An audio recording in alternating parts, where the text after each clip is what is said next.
좋은 아침입니다.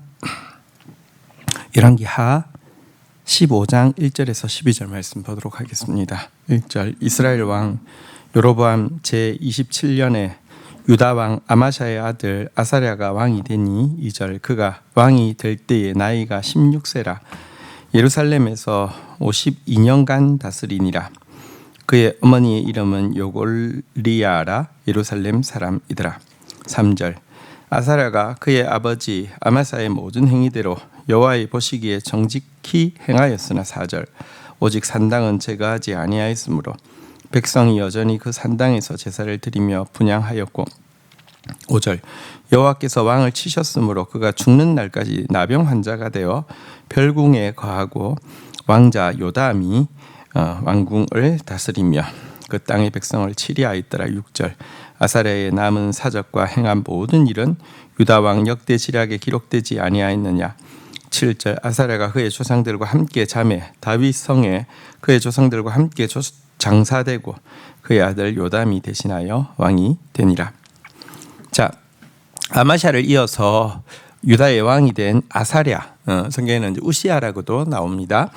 우시아의 통치에 대해서 방금 읽었습니다. 이 아마샤, 우시아는 아사랴 우시아는 유다에서 최장기간인 52년의 시간 동안 유다를 다스렸고요. 병행 본문에 보면 그 기간에 이방과의 전쟁에서 승리해서 많은 영토를 얻게 되었고 주변 국가에 두려운 존재가 되었다 이렇게 이야기하고 있습니다. 문제는 그도 이 같은 승리로 말미암아 마음이 점차 높아졌어요. 나중에는 급기야 제사장의 직분을 무시하고 자기가 직접 하나님께 분향하려고 하다가 이를 막는 제사장에게 분노를 쏟아내기까지 했습니다. 이 때문에 하나님은 그가 모든 사람들 앞에서 다시는 얼굴을 들 수 없도록 나병으로 치셨고요.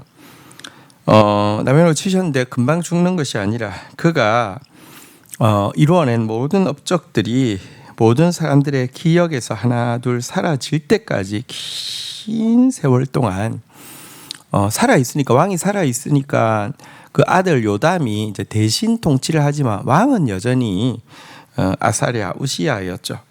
그래서 사람들의 기억에서 아사랴 우시아가 잘했던 기억은 하나도 남지 않도록 긴 시간 동안 홀로 별채에서 격리되어 생활하게 하셨습니다.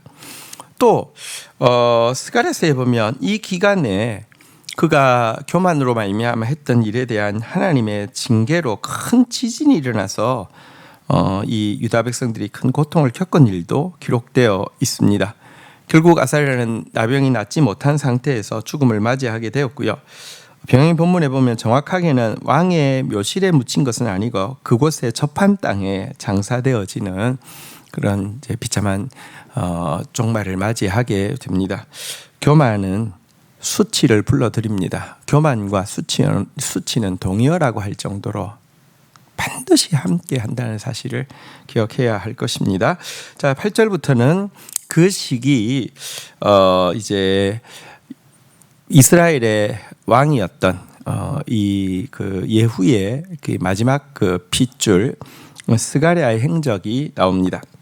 8절입니다. 유다의 왕 아사랴의 제38년에 여로보암의 아들 스가랴가 사마리아에서 6달 동안 이스라엘을 다스리며 9절 그의 조상들의 행위대로 여호와 보시기에 악을 행하여 이스라엘로 범죄하게 한 느밧의 아들 여로보암의 죄에서 떠나지 아니한지라. 10절 야베스의 아들 살룸이 그를 반역하여 백성 앞에서 쳐 죽이고 대신하여 왕이 되니라. 11절 스가랴의 남은 사적은 이스라엘 왕 역대 지략에 기록되니라. 12절 여호와께서 예후에게 말씀하여 이르시기를 내 자손이 4대 동안 이스라엘 왕위에 있으리라 하신 그 말씀대로 과연 그렇게 되니라.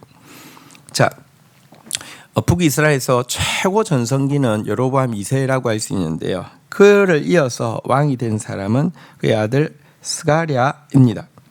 하지만 왕된 지 6개월 만에 반역이 일어나서 살룸이라는 자에 의해서 쳐죽임을 당하게 됩니다. 그래야 해서 예후에게 너 자손이 4대까지 이스라엘 왕이 있을 것이라고 예언했는데 그 예언이 그대로 성취되게 되었습니다. 아니 그 최고 번영을 누렸는데 그 다음에 6개월 만에 왕조가 끝이 난다. 정말 여러분 하나님의 말씀이 얼마나 정확한지도 보여주지만 교만이 이 번성 한다 할지라도 교만이 얼마나 파멸을 빨리 불러들이는지도 잘 보여주는 이야기라고 할 수 있습니다. 물론 하나님께서 예후에게 그 이제 왕이 될 때 이야기한 4대의 이제 왕위가 이어질 것이라고 했던 것이 완전히 숙명론적인 의미라고 볼 수는 없습니다. 여로보암 2세 때에 하나님은 호세아 또 아모스 선지자들을 보내서 끊임없이 회개할 것을 간절히 권면하셨습니다. 이 경고를 무시해서 그대로 왕조가 종말을 구하게 되었지만 만약 이 경고가 그들에게 들어갔다고 하면 그래서 예후 왕조가 이렇게 회개했다고 하면 하나님의 긍휼을 생각할 때 안 그랬을 수도 있습니다. 4대 만에 안 망할 수도 있습니다. 어쨌든 인간의 참 뭐랄까요 교만과 인간의 참 무지함이 생각보다 너무 극단적이기 때문에 결국 하나님의 말씀이 맞은 것으로 판명이 난 것이죠. 한편 호세아의 성경에 보면요,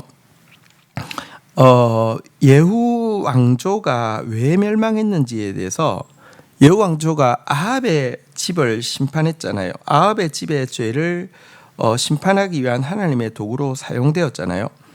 그런데 예후 왕조는 또 왜 망했느냐? 아합이 집이 범했던 죄와 똑같은 죄를 저지름으로 말미암아 같은 심판에 이르게 될 것이다. 이렇게 이야기하고 있는데요.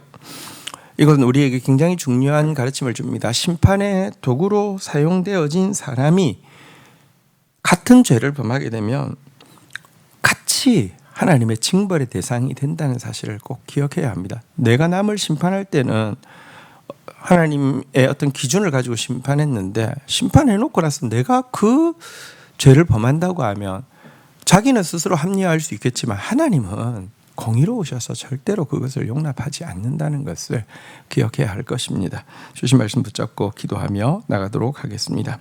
하나님, 남유다의 가장 평화로운 시기 아사랴의 시기 많은 승리를 얻었지만 교만함으로 말미암아 사람 앞에 얼굴을 들 수 없게 했고 이런 많은 업적이 모든 사람의 기억에서 사라져갈 때까지 홀로 별채에서 격리되어서 지내다가 참 고통 가운데 죽음을 겪는 아사랴의 모습을 봅니다. 하나님, 교만이 얼마나 수치스러운 일인지 저희들이 똑똑히 기억하고 하나님 앞에서 참 겸손한 자 되어질 수 있도록 은혜를 베풀어 주옵소서.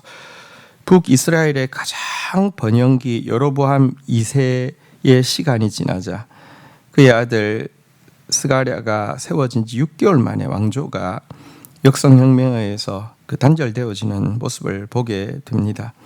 하나님 말씀이 얼마나 정확한지도 보지만 교만이 얼마나 파멸을 불가항력적으로 이끌어오는지도 다시 한번 보게 됩니다.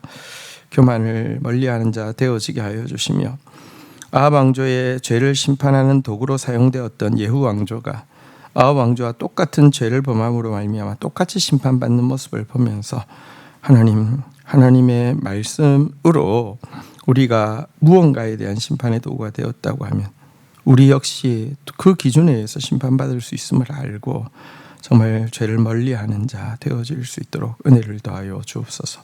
예수 그리스도의 이름으로 기도 올립니다. 아멘.